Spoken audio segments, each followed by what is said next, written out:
नमस्कार, मैं अंजना और आप देख रहे हैं खाकी वर्दी। आइए रुक करते हैं आज की बड़ी खबर पर।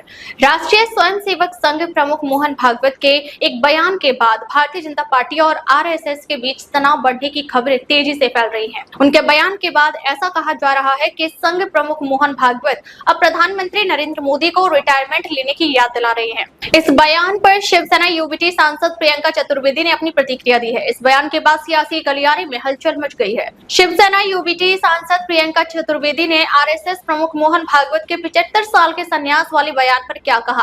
आरएसएस और भाजपा के बीच मतभेदों पर चर्चा हुई थी। अब उनकी टिप्पणी से यह स्पष्ट है। उन्होंने नाम लिए बिना पीएम मोदी के बारे में कहा, मैं यह नहीं बताना चाहूंगी कि टिप्पणी किसके लिए की गई थी, लेकिन सभी जानते हैं कि सितंबर में कौन 75 साल का हो रहा है। सभी को याद है कि 2014 में इस बात की घोषणा की गई थी, जो भी 75 साल का होगा उसे मार्गदर्शक मंडली में डाला जाएगा, जिसमें आडवाणी, मुरली मनोहर जोशी थे।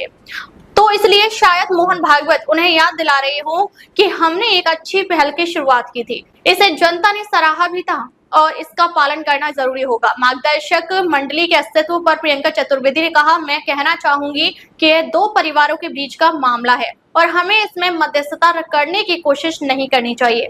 मुझे उम्मीद है कि वे आपस में तय करेंगे कि मार्गदर्शक मंडली होनी चाहिए या नहीं, और 11 साल बाद प्रधानमंत्री मोदी इसे वापस ले रहे हैं या फिर इसे लागू कर रहे हैं। इसी क्रम में कांग्रेस के प्रवक्ता जयराम रमेश ने भी मोहन भागवत के बयान पर अपनी प्रतिक्रिया दी। जयराम रमेश ने ट्वीट कर लिखा, बेचारे अवार्ड जीवी प्रधानमंत्री, कैसी घर वापसी है ये। लौटते ही सर संघ चालक के द्वारा याद दिला दिया गया कि 17 सितंबर 2025 को वे 75 साल के हो जाएंगे, लेकिन प्रधानमंत्री सर संघ चालक से भी कह सकते हैं कि वे भी तो 11 सितंबर 2025 को 75 के हो जाएंगे।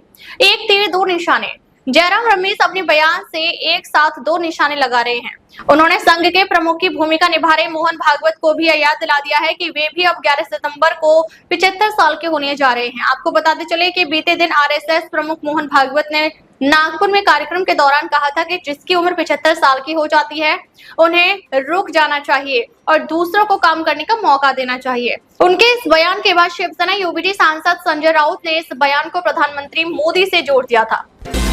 बोरीवली रो जेटी फेज 1 का भूमि पूजन नितेश राणे द्वारा किया। इस परियोजना को महाराष्ट्र मेरीटाइम बोर्ड द्वारा विकसित किया जा रहा है, जिसकी अनुमानित लागत लगभग 33.94 करोड़ रुपए है। यह रो सेवा बोरीवली से गोराई के बीच सीधी जलमार्ग सुविधा प्रदान करेगी, जिससे सड़क मार्ग की 30 किलोमीटर लंबी दूरी घटकर सिर्फ 3 किलोमीटर रह जाएगी।